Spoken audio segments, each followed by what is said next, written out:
Bueno, damos gracias al Señor por estos niños que están entre nosotros.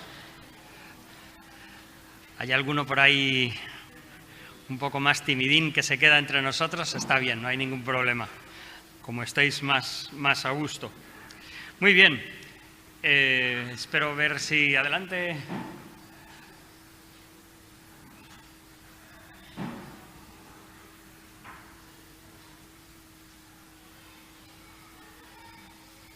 Muy bien.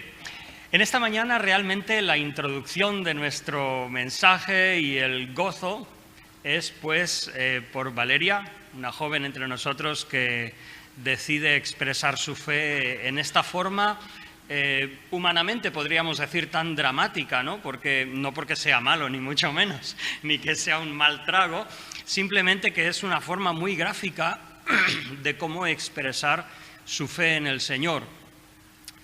En realidad es así, cuando alguien, y no es en este preciso momento, pero cuando cualquier persona en su corazón acepta al Señor Jesucristo como su Salvador, dice la Escritura que aún en los cielos hay un gozo especial.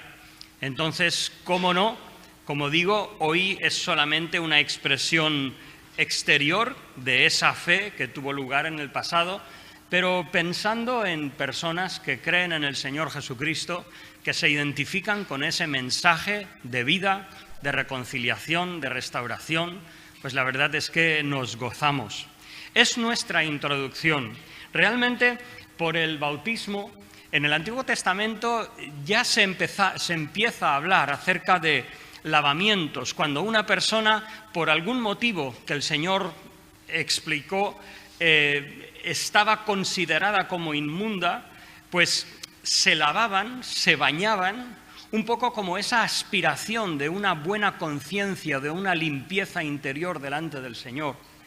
Pero en el Nuevo Testamento, el bautismo toma un significado muy concreto y muy específico.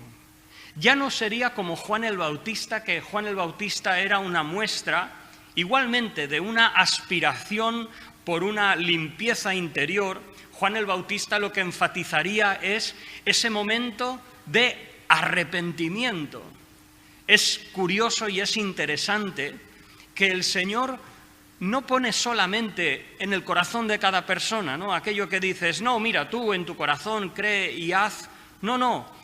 Dios puso una señal exterior para que cuando una persona se arrepiente en ese momento, con el Juan el Bautista, se arrepiente de sus pecados, pues proceda y se bautice. Y entonces esa inmersión en el agua era como lavarse de todos esos pecados, y levantarse de ese agua era levantarse a un compromiso con el Señor. Pero en el Nuevo Testamento, como decíamos, el bautismo tiene una identificación muy concreta, una identificación con un mensaje, una identificación con un Salvador. Cuando alguien se bautiza, lo que está haciendo es expresando que se identifica hasta tal punto con el mensaje y con la obra del Señor Jesucristo, que es como que muere a su antigua vida, y cuando sale del agua, no solamente sale del agua a un compromiso con el Señor, a una decisión de seguir a Cristo, sino que sale identificado con el poder, con las fuerzas, con la esperanza de la resurrección de Cristo. Eso es lo que nos enseña el apóstol Pablo. El bautismo lo que nos refleja es que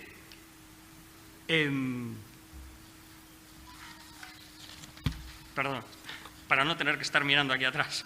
El bautismo refleja que el Evangelio llama a una decisión personal.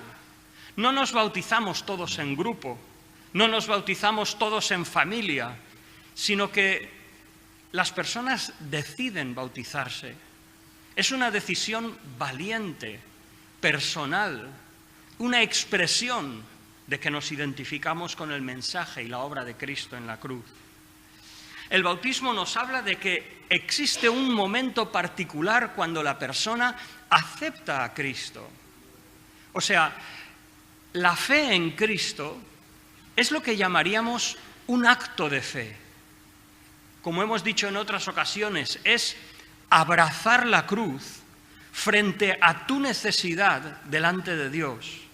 Cuando oyes de Dios cómo es su santidad, cómo es su persona, y sientes que realmente lo que tú tienes no es otra cosa que carencias, y Cristo se presenta ante ti como tu Salvador, como el que murió por ti, entonces la persona abraza la cruz.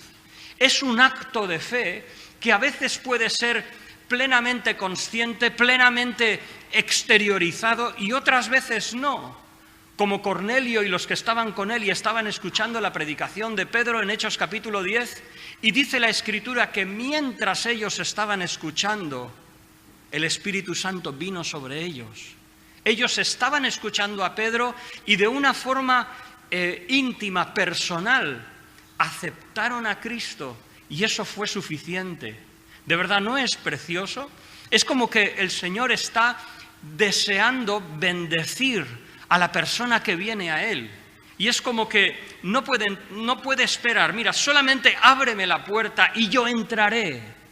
El Señor dice, Apocalipsis capítulo 3, he aquí yo estoy a la puerta y llamo. El que me abriere, entraré a Él, cenaré con Él y Él conmigo. Y así es el bautismo. El Evangelio y el bautismo nos enseña que es una obediencia también. Una obediencia no en el sentido de unas obras, no porque cumplamos esto, digamos, subimos un escalafón delante de Dios, en absoluto. Pero es una obediencia en el sentido de que rendimos nuestra vida al Señor. Que dejamos a un lado nuestras suficiencias, nuestra sabiduría, nuestras propias opiniones, y dejamos que el Señor sea el que tome el control. Eso es el bautismo. Eso es lo que significa este tiempo, esta mañana, esta expresión de que en un momento pues Valeria nos expresará cómo ella llegó a ese convencimiento de creer en Jesucristo, cómo ella tomó esa decisión personal. Y luego veremos cómo ella pues va al bautismo como una obediencia a lo que el Señor dejó. No, esto no lo hemos creado nosotros, no lo hemos puesto nosotros. Si nosotros lo hubiéramos creado, igual hubiéramos hecho otra cosa más cómoda o no sé, de otra manera. Pero así nos lo deja el Señor, y cuando amamos a Dios y deseamos seguirle, entonces queremos así proceder. Ahora bien, lo que hemos dicho es, el bautismo es esa expresión pública de nuestra fe. Y quizás después del bautismo entonces nos preguntamos, ¿y entonces qué? Popularmente pues está este concepto, ¿no? Como que las personas van por ahí y tienes un angelito bueno a un oído y otro angelito malo al otro, y a ver dónde escoges, a quién oyes. Bueno, quizás podríamos asemejar algo así, pero la realidad cristiana es mucho más profunda. ¿Por qué? Porque la Escritura dice que todo aquel que está en Cristo, cuando alguien abraza la cruz, dice, he aquí, es una nueva criatura. Todas las cosas viejas pasaron, he aquí, todas son hechas nuevas. En Gálatas capítulo 3 dice que Dios derrama su Espíritu, y más concretamente dice el Espíritu de su Hijo, el cual en nuestro corazón clama, Abba, Padre. La persona que abraza la cruz realmente despierta, por esa obra del Espíritu Santo de Dios, despierta a una nueva relación espiritual. Hay un aspecto de su vida interior que se abre y que comienza a conocer. Al principio, cuando alguien cree en el Señor, es un momento muy intenso. Es un momento donde tu intelecto, tus emociones, tu capacidad de decisión están todas bajo la palabra de Dios, con la consciente, plena necesidad de que necesitas a Dios, y en ese acto de fe abrazas la cruz. Y bueno, hay personas que o bien lloran por ese momento, por entender que Dios les ha amado a pesar de su indignidad, Quizás personas que han estado resistiéndose o no han querido y luego han reconocido que Cristo les amó, pues tienen diferentes emociones, pero en realidad a veces no siempre uno puede describirlo. Es una experiencia, no sé cuál fue vuestra experiencia cuando a tu esposa por primera vez le dijiste te quiero y ella te dijo lo mismo. Pero hay que cosquilleo y al principio no lo puedes expresar. Pero abres el camino a una experiencia espiritual. Y eso que en un principio no puedes muy bien expresar, definir, pero poco a poco caminas con el Señor. Y después del bautismo hay una nueva vida.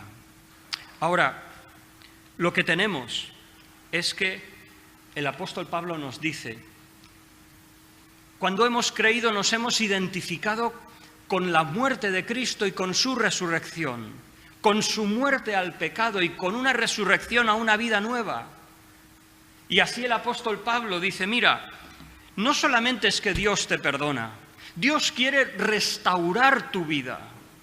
O sea, es como si alguien, por ejemplo, dedica su vida al desorden y entonces vive sin trabajar, sin estudiar y acumula nada más que deuda.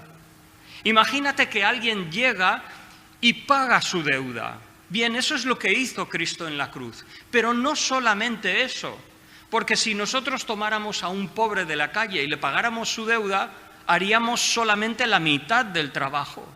Lo que deseamos es que esa persona no solamente deje de robar, no solamente deje de estar en la miseria, sino que aprenda un oficio, que todas esas capacidades que no ha ejercitado, que las pueda ejercitar, que sea una persona a través de la cual se pueda ver la nobleza del ser humano, las capacidades de su intelecto, hasta dónde pueden llegar sus destrezas y habilidades.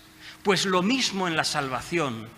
No solamente es el perdón, sino es la restauración de tu ser espiritual, tu comunión con Dios, discernir la guía del Espíritu Santo de Dios, comportarte y vivir como un hijo hacia Dios, entender cómo Dios te trata como tu Padre espiritual.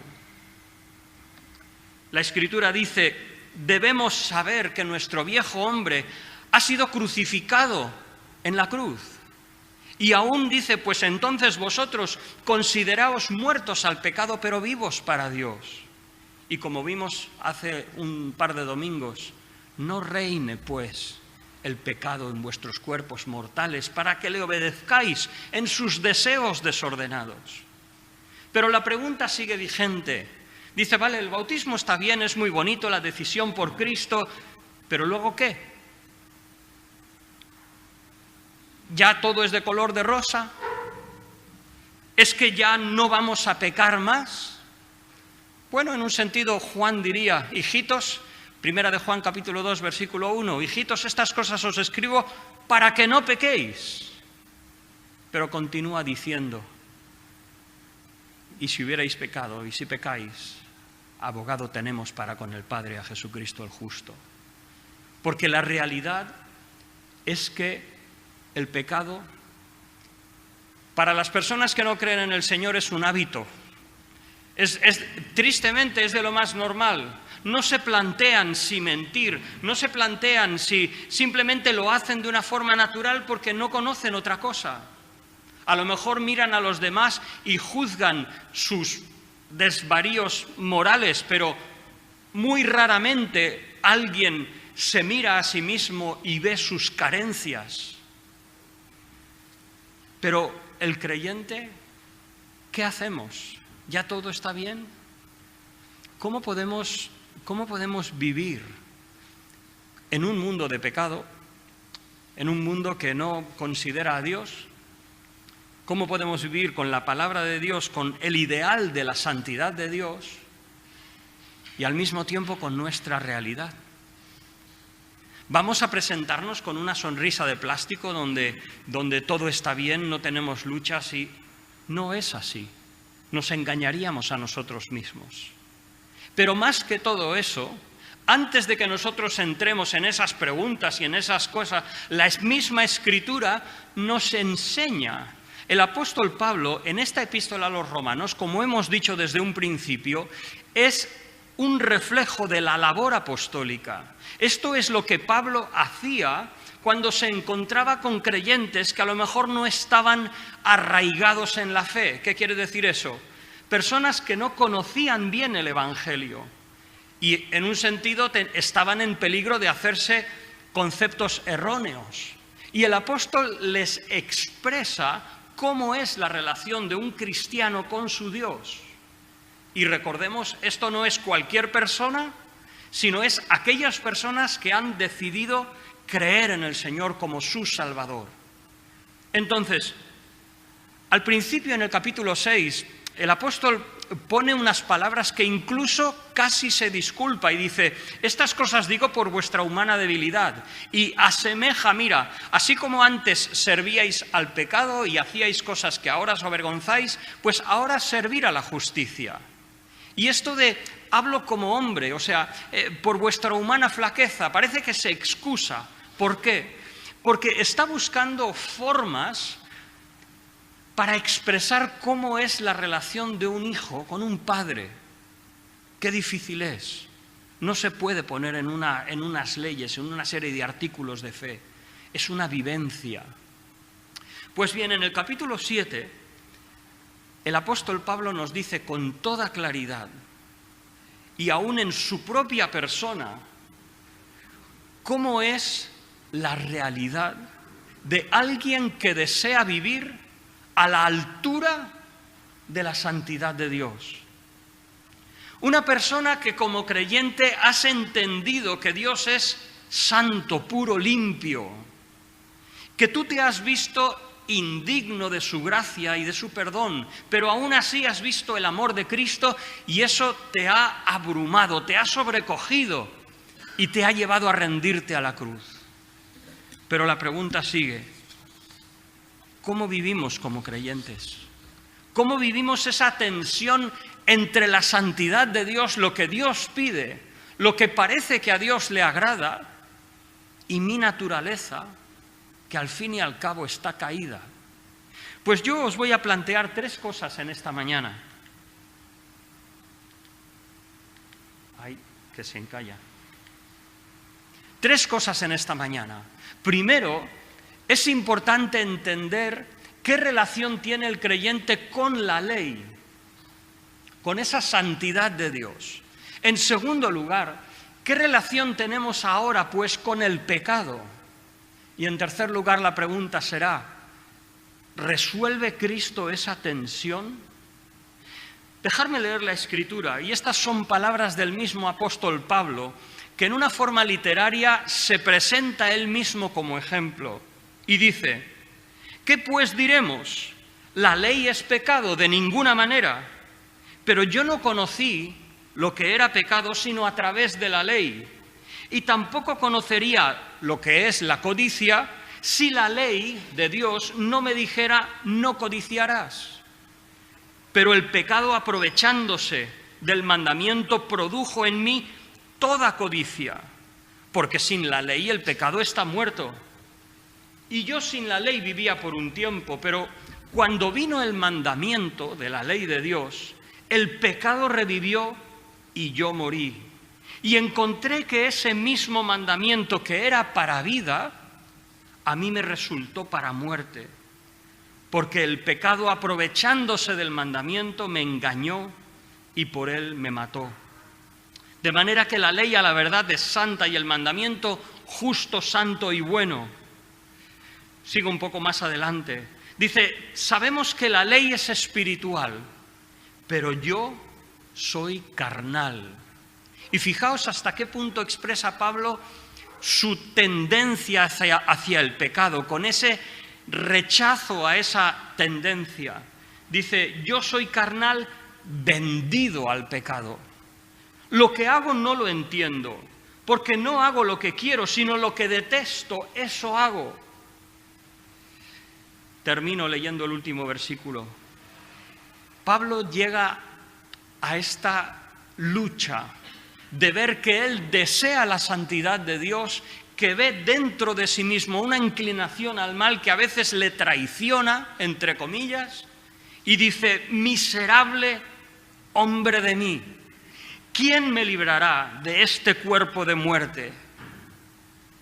Pero concluye: gracias doy a Dios por Jesucristo nuestro Señor. Así que yo mismo con la mente sirvo a la ley de Dios, pero con la carne a la ley del pecado. En primer lugar, es importante entender qué es la ley y qué actitud tener hacia la ley. Si preguntamos en el mundo, en la sociedad en general, la ley produce ira. Aún este capítulo el apóstol Pablo dice que la ley se enseñorea del hombre entre tanto que el hombre vive. Es como decir, entre tanto que tú lleves un coche, los límites de velocidad se enseñorean sobre ti. Y como haya un radar y tú te saltes el límite, te la cargas. Ya sabes lo que te toca. Y cuando pasas, me acuerdo cuando en una ronda de Pamplona cambiaron la velocidad de 70 kilómetros por hora a 50, porque la ciudad iba creciendo y entonces una ronda que normalmente tenía túneles y tú ibas a 70, 80 por hora, lo pusieron a 50. Me acuerdo que yo tuve un percance con un aparcamiento y me encontré delante mío un fontanero que le habían puesto una multa, pero y no sé si una o varias, no sé. Pero llegaba allí y decía, mire, yo entiendo que me sancionen. Dice, pero para un trabajador, ¿usted sabe lo que esto es? Porque la multa era considerable. Entonces, la ley se enseñorea del hombre entre tanto que vive. Ante una ley justa y perfecta no tenemos apelación. Si tú un día mientes, la ley te apunta con el dedo y te dice, eres un mentiroso. ¡Qué duro! Y por esa mentira estás destituido de Dios. Dice la Escritura que si alguien busca ser de otro, si alguien, hablando de la ley, busca justificarse por alguna otra manera, es un adulterio, es incorrecto, no puedes. Incluso dice la Escritura que la ley es el régimen de la letra. No entiende de actitudes, yo quería, yo no sabía, yo pensaba. La ley es tajante. Entonces, si esto lo sacas a la calle, ¿cuál es la reacción? Salmo 2. Rompamos sus ligaduras, echemos de nosotros sus cuerdas. Anda, déjame, ya olvídate de leyes. No quiero saber más de leyes. Entonces, como creyentes, ¿qué hacemos? Cuando creemos en el Señor, no, yo ya he... No del todo. Eso no te traerá victoria, no te traerá bendición de Dios. Si tú eres cristiano, el Señor te dice, mira, en ninguna manera la ley es pecado. O sea, la ley, aunque sea tajante, aunque sea desagradable, aunque tu naturaleza reaccione mal, la ley no es mala, no es pecado. La ley te hace conocer quién eres realmente. Dice, el pecado tomó ocasión por el mandamiento y produjo en mí toda codicia. La ley lo que hace es decirte, mira, has hecho mal. Y entonces empieza a generarse en el corazón, ¿yo he hecho mal? No, es que tú no me entiendes. No, es que, si me acuerdo de alguien que me decía, sí, Dios tendrá mucho que decirme, pero cuando yo le vea, yo también tengo algunas cosas que decirle a Dios. ¿Seguro? No. Pero cuando hay una norma, es cuando se muestra lo que hay en el corazón del hombre. Cuando vino el mandamiento, entonces el pecado se levanta en contra. Pero el creyente entiende que el mandamiento es para vida, como dice la Escritura, que el mandamiento, la ley de Dios, esa santidad perfecta de Dios, es santa, y el mandamiento justo, santo y bueno. Y aún diré más, esa ley que parece solamente letra, dice el apóstol Pablo, no yo, que es espiritual. Incluso dice, según el hombre interior, me deleito en la ley de Dios. Dejadme que os diga una pequeña ilustración para el cristiano de lo que es la ley. Dice que una mujer se casó con un hombre perfecto. ¿Hay alguno por aquí de esos? Se casó una mujer con un hombre perfecto. Pero ese hombre perfecto no podía sino darse cuenta de todo lo imperfecto que hacía su mujer. Y entonces llegaba a la casa y decía, hay 3 microgramos de polvo en el Los platos están fregados, pero hay 2 gramos por metro cúbico de polvo en la alfombra. Dice, mira, yo soy perfecto, así que como soy perfecto te voy a dar un manual de cómo cocinar, porque la comida no puede estar ni cruda ni demasiado hecha. Y entonces, pues necesitas que yo te diga exactamente cómo debes hacer las cosas. La mujer no podía más. Llega el día en que el hombre tristemente se muere. Y entonces se casa con un hombre que es todo amor. Y la mujer no se lo puede creer. Dice, yo pensaba que el matrimonio era un infierno. Y esto es una delicia. Porque este marido que tengo ahora, que es perfecto, no me dice nada, sino solamente me ama. Entonces viven así por un tiempo y de repente se le enciende la bombilla a la mujer.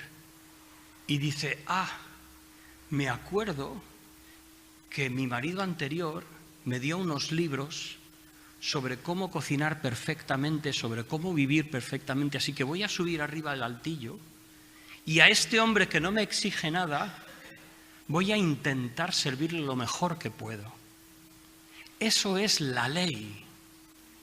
El cristiano no está rebelde hacia las exigencias de la santidad de Dios, sino entendiendo que somos hijos de Dios y que nos ha perdonado, vamos a la Escritura y aprovechamos todo lo que podamos para agradar a aquel que nos amó y entregó su vida por nosotros. El problema no está en la ley. Por favor, si alguien un día te dice, has hecho mal, he encontrado muy pocas personas que cuando intentas corregirle respondan bien. La mayoría de nosotros, y me incluyo, no. Casi te irrita un poco. Me vienes con leyes. Bueno, está bien, pero te darás cuenta que es para tu bien. ¿A qué te debe llevar? A Cristo. El problema no está en la ley. Ten una buena actitud hacia esa santidad de Dios, que no es tu enemigo, que Dios envía su palabra y refleja su santidad para tu bien. Si Dios dice que es muy limpio de ojos para ver el mal, es porque te ama y te muestra cómo es su carácter. Necesitamos entender bien cuál es nuestra relación con la ley. En segundo lugar, necesitamos entender dónde está el mal. Y el apóstol Pablo es muy claro, porque dice, el pecado tomó ocasión por el mandamiento y produjo en mí toda codicia. ¿Pero por qué? ¿Por la ley? No. Dice, la ley es espiritual, versículo 14, pero yo soy carnal, vendido al pecado. Es como si ni siquiera Pablo pudiera tener el control de su propia vida, como si alguien le hubiera comprado del mercado de esclavos y lo hubiera entregado al pecado. Eso es lo que hace el pecado. Y así es como el creyente se ve. ¿Ves qué diferencia? Normalmente hablas con alguien en la calle y le dice, oye, ¿sabes que esto está mal? ¿Y qué hay de malo en eso? Pero el que conoce a Cristo, si dice, mira, has hecho mal, dice, mira, es cierto, lo siento, es verdad, Sé que la ley es buena, santa, justa. Y soy yo, el que soy carnal, vendido a sujeción del pecado. Y dice, no hago lo que quiero, sino aborrezco aquello que hago al final. Ahora, hay una diferencia. Y dice, no soy yo, sino el pecado que mora en mí. Esto no es para excusarse, sino que hay ciertamente una dualidad. Por una parte es lo que tú deseas, por lo que tú luchas, en lo que tú te has determinado en seguir a Cristo. Y por otra parte están tus costumbres, tus hábitos, tu personalidad que a veces flaquea. Entonces, qué importante tener claro esas dos influencias que están presentes en ti para saber de que si estás inclinado al pecado, eres tú. No te escondas, no huyas. Afronta la realidad. Pero por otra parte, determina que tú deseas seguir a Cristo. Dice, yo sé que en mí, y Pablo aclara, en mi carne no mora el bien, porque querer el bien está en mí, pero no el hacerlo. Queriendo yo hacer el bien, hallo esta ley, que el mal está en mí. Entonces, ¿cómo entiendo esa carne y ese yo? Lo que tú escuchas no es un buen angelito y el otro malo, no. Eres tú mismo, que tú... Hay días que por tus tentaciones, por tu estado de ánimo, por cómo has cuidado tu hombre interior, hay días que tú decides seguir a Cristo y otros días que te equivocas y tú decides apartarte del Señor. Al creer en Cristo, Dios te ha dado una nueva naturaleza, pero tus viejas inclinaciones no han desaparecido. Y esto llega a un punto que el apóstol Pablo mismo dice, miserable hombre de mí, ¿quién me librará del cuerpo de esta muerte? Pues bueno, en un sentido, si llegas a ese punto, déjame decirte que es bueno, es positivo. Porque la gente en el mundo no se pregunta eso, simplemente se lanza al pecado como una piscina y no se lo plantea. Si tú sufres es porque hay vida en tu corazón, porque el Espíritu Santo de Dios está en ti y te hace ver esa lucha y que estás en una lucha que te sientes miserable. La ilustración es una pena que infringían a una persona que era culpable de asesinato y probada, que lo echaban al desierto atado con su cadáver. Miserable hombre de mí, ¿quién me librará de este cadáver que llevo pegado a mi cuerpo? Pero eso, como decimos, es positivo, es una muestra de que deseas salir de esa situación, que no estás cómodo, sino que aspiras a la santidad de Dios. Vive en la esperanza, como dice el apóstol, esperanza cierta que en Dios hay fortaleza para vivir por encima de esa lucha. Y el apóstol Pablo dice, gracias doy a Dios por Jesucristo, Señor nuestro. De hecho, es que antes, dice el apóstol Pablo, antes, mientras estábamos en la carne, las pasiones obraban en nuestros miembros, llevando fruto para muerte. O sea que el mismo apóstol Pablo que está expresando esta lucha, expresa que hay una diferencia cuando antes vivía para el pecado y ahora vive para Dios. Dice también, la ley ha muerto para nosotros, para que seamos de otro, de Cristo. Dios ya no te mira trayéndote una carta como si fuese un restaurante para que tú veas las leyes que has infringido. Dios viene con los brazos abiertos, reconociéndote como hijo y diciéndote, hijo, estas cosas debes mejorar.